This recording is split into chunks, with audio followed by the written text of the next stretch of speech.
Oh, well, it's talk about misunderstood. Joel Embiid might be misunderstood. I don't know that we're paying close enough attention to the incredible season he's having. Mm. Like we remember the 59 and that wild game where he bordered on a quadruple double, but like a real quadruple double, not the one with the turnovers. He's been incredible, man. Oh, and he's doing everything. So it's not just he's leading the league with a career high 33.4 points. Um, his assist numbers have gone up this year too. He's at 4.8, and he's still grabbing 9.8 rebounds, 1.6 blocks, 1.6 steals, 11.8 free throws are tied with Giannis for the most in the league. He just does it all, and he shoots 85% from the line. So it's not like that's a good thing, like sometimes it can be for Giannis, unless he's playing the Kings. Um, so he's just been dominant out there, and I didn't realize it until I started to really dig into it this morning. He is. We were talking about it last year, talking about the belt, and we love Giannis as much as anybody, but I mean, Joel Embiid is, with the way he can shoot the basketball. Hmm. I mean, he is absolutely unguardable. Mm-hmm. Like if he's on, that's why you see these 53-point games and everything. Because if he's on, there's nothing you can do with him. And Absolutely that's the nothing you can do with him. Yep, that's the thing with him is he makes it from everywhere on the court. So he's at 70.7% in the restricted area, 48.9 in the non-restricted, 50.5 in the mid-range, and 32.8 from three. So Mm-hmm. not the best three-point percentage, but for a center, really good. And it's really just kind of pick your poison. Where do you want him to try and beat you from? Speaking of poison, James Harden has returned. Oh, wow. Wow. Great segue. I thought that was solid work on my That part. was uncalled for. I love it. My apologies to James Harden and his family. James Harden has returned to this lineup. Have you seen a difference in the last 3 games or so versus the first? I think he played 9 or 10. Has he just picked up where he left off? Like how does this look now with Harden involved? Yeah, there has been a bit of a difference. His three-point shooting is still at 37% over the last 3 games, but his two-point shooting has like plummeted. So in the first 9 games, he was at 51.8% on his two-point shots, but in the last three, he's at 39.1. Mm.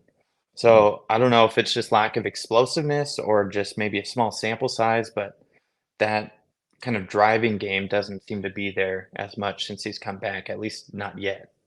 Yeah, I think that part of his game is gone.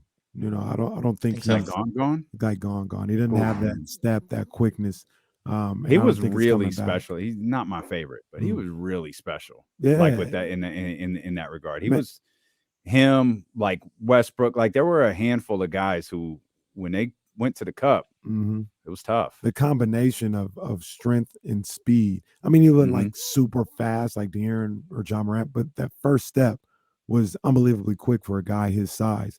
And I think that's gone. Now he can channel it from time to time, but over the course of a 48-minute game and over the course of an 82-game season and playoffs, I think that guy's gone. I didn't realize that, he's played 954 career regular season games. Mm. He Just, played a I lot of saw games. that And he was number and it iron just like, man too. He played every night. yeah, Yeah. Uh, the Sixers like to play a certain way. hmm Um, they tend to play pretty slow, which I'm sure is something Mike Brown pointed out because he was legitimately furious with his team for allowing the Milwaukee Bucks to dictate the way that they played that game. What do the pace numbers say about the Philadelphia 76ers and what that might mean for the Kings tonight? Yeah, the pace number, which is becoming ever popular with Kings fans. Again, man. 97.65 for the 76ers, which is the fourth slowest in the NBA. So just like you said, they're a big defense team and they kind of try and slow down the tempo, it seems like, and kind of dictate that. Uh, and then also notice that for the Kings, their three slowest games have all been on the road against the Bucks, Cavs, and Heat, and I don't think it's a coincidence that those three happen to all be road games. Mhm. I oh man, I don't know this for sure. At least two of the top 3 teams who give up the least amount of points to their opponent. I think Philly is 3. I think Cleveland is 2. I'm going to guess Milwaukee's 1, but I don't know that for sure. Yeah, if we're going straight points. Yeah, I know that's not defensive rating. I know that's not the cool number defensive rating is. Now that's what I'm talking about, man. Straight points per game. And I think Kings. Well, I'll ask Will. Were you able to see that? Is it Bucks? Is it Bucks, Cavs, Sixers? Cavs, Bucks, Sixers. Yeah. Good okay. Knowledge. All right. Good job by you. Dan. Okay. Where are the Sixers defense? Are the Sixers and the Kings in the same general vicinity in terms of defensive rating? No, they are the 4th best team. The Sixers are. Defensive rating wise? Yeah. So the Kings aren't the 5th, huh? Shoot. Darn it. Oh well. I was hoping. But I think it's really. But if you take the 4th quarter of that Cleveland game, boy, there's no one better. No, it ain't nobody better. Well, I saw some number. It was like 183 or something like that. I forgot what it was. It might have been defensive rating for that 4th quarter or something crazy. It was something unreal. But when you talk about going up against the Sixers and comparing that to the Bucks and to the Cavs game, and I would even throw the Knicks game in there too, even though they're not this top defensive team. But I think that's something that the Kings always have to be leery of, and that's somebody trying to slow down the game on them. I think they're best when they're getting up and down the floor and they're getting up shots and getting up opportunities.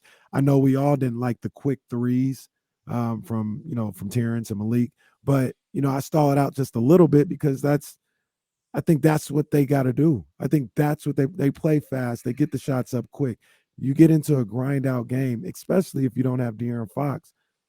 I don't think that's the answer. And I think it's no coincidence that they've struggled offensively with those teams that slow them down that way.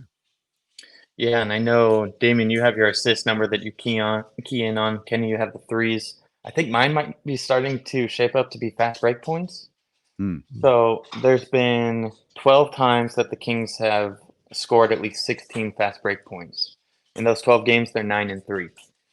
So for me, I like that because it not only shows that they're getting some easy buckets, but they're getting stops on the defensive end generally to kind of get out and run to get those easier buckets. You're going to have to do that against a team who's probably has a main focus of keeping you from getting out on the fast break. Yeah, and the Sixers aren't a very good transition defense team. They give up 16 a game, which is 5th most in the league. So for me, that's kind of where I'm keying in on for tonight, where the Kings have to look for advantages against teams that are this good and go and get the Sixers where they're not the best. Yeah. Really great stuff, Will. You can read more of Will's preview by the numbers over on ESPN 1320's website, and make sure you're following Will Z for all of this great info. He pretty much works for ESPN 1320, the Sacramento Kings, NBC Sports California, Deuce and Mo. Like you are our go-to guy, man. We appreciate you, Will. I appreciate you guys. Have a good one.